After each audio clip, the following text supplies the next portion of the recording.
Barbara Ryan. A businessman from the Brainerd Lakes area has received the GOP endorsement as the candidate Republicans would like to see unseat Minnesota's 8th District Congressman Rick Nolan. 41-year-old Stuart Mills has been busy meeting with voters and leaders across the state. He says he can no longer sit back and complain about the problems in Washington, D.C. without rolling up his sleeves and offering to get out there and fix the problems. In Washington, D.C., we have to create jobs and prosperity. We have to repeal and replace Obamacare with something that actually works. We have to restore respect for our Constitution, and we have to establish fiscal sanity. Mills has no Republican challengers for the GOP endorsement. And joining us now, fresh off that endorsement convention, is Stuart Mills. And Stuart, thank you so much for coming in today. Thank you for having me, Barbara. So what made you've never held political office, you've never run for county or city office, state. What made you decide to run for national office? Well, first of all, I believe in we the people, a government of the people, for the people, by the people.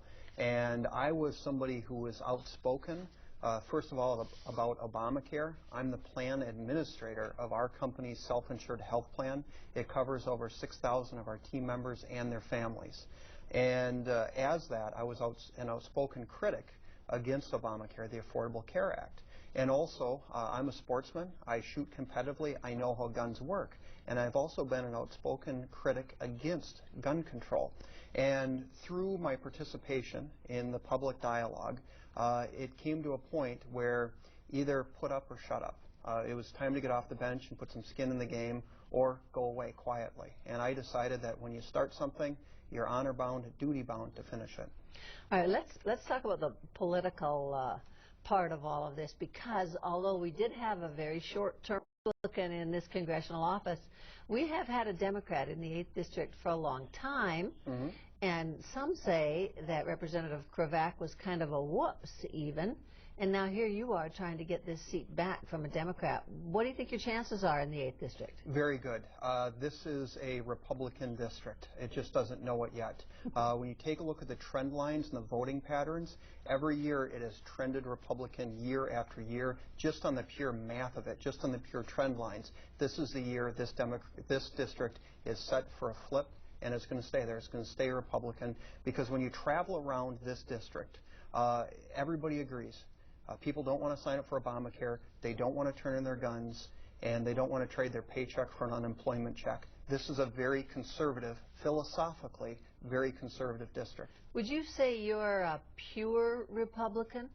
I don't know what that is meant. I can tell you what I stand for, and then you can draw your own conclusions. Well, what about the Tea Party? Where do you come down on the Tea Party? You know, I've never had really any involvement with the Tea Party up until running for office, and I've met with them, and the one thing that impresses me about them is they care more about your rights and your liberties than anything they would want for themselves from the government. Would you consider yourself a Tea Party candidate? I'm not going to define myself or accept any labels, but I consider myself a conservative, and that is the business community, the Second Amendment rights community, the Republicans, the Constitutionalists, the Libertarians, and that also includes the Tea Party.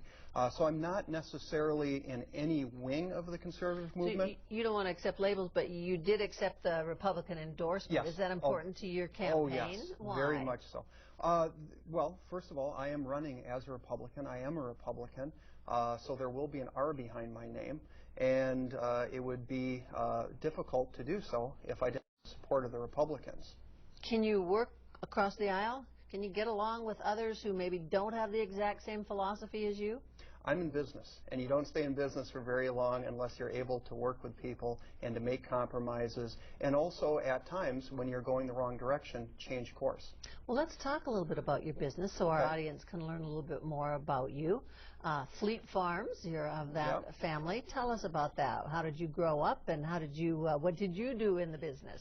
Well, my dad grew up during the Great Depression, and when he got back from military service in 1955, he and his twin brother Hank retooled my grandfather's auto parts stores for the ag community. And through that, we grew and took on a lot of different things other than just automotive parts and ag stuff. I mean, we got into pet food, and we got into sporting goods and a lot of really fun stuff. And because my family has always had a strong work ethic, since before I was 14, I'm sure my dad violated some child labor laws. But we do that in our families, yes, don't but we? the statute of limitations are up on that, I'm sure. But work was a virtue. And so I mopped floors and stocked shelves at a very early age, and I worked my way up in the business. And it was something that was expected of us. Is that something that will help you as you move into this, if you get elected and move into this position? Certainly. Not only will the work ethic my father instilled in me be helpful, but also the opportunities I've had to manage, to merchandise, and to be the administrator of not only our self-insured health plan, but also of our 401k profit-sharing plan and a very large workforce. So the fact that work was something that was expected of us, I had the ability to work up through the steps of the company and kind of things globally. And I believe that that opportunity to be an employer of over 6,000 people, to know what it's like to meet payroll, to start new stores, to reinvest back in our businesses, and to create jobs will be exceedingly helpful, because I think that's what's lacking in Washington, D.C. You think we should be run more like a business? I think we should have more people with a business background that understands how the economy works in Washington, D.C. Some might say that you don't look like a typical Republican. Well, and I think that's evidence that I never had any inclination of running for any office whatsoever. This is a very genuine, honest campaign that's based on policy. It's not based on any political ambition of seeking political office. How's your fundraising going? Very good. There's a lot of people that are responding to our message, and it's a good message. And we're putting up a big tent, we're filling it up, and there's a lot of people that want to invest in our campaign because they believe what I believe.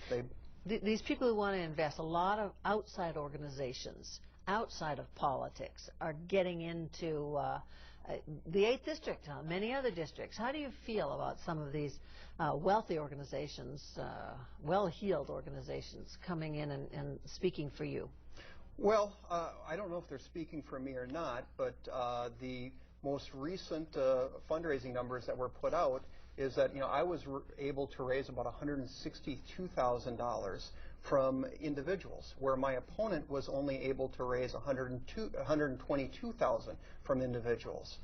My opponent, Rick Nolan, the bulk of his fundraising is coming from lobbyists, and it's coming from political action committees. All right. Well, the money's important. And it's important that we talk about that. But the issues are also very important to the voters of this region. We're going to talk with Stuart Mills about that. He says there are 4 pillars to his campaign, and we'll find out what those pillars are. Come back. Big news for allergies.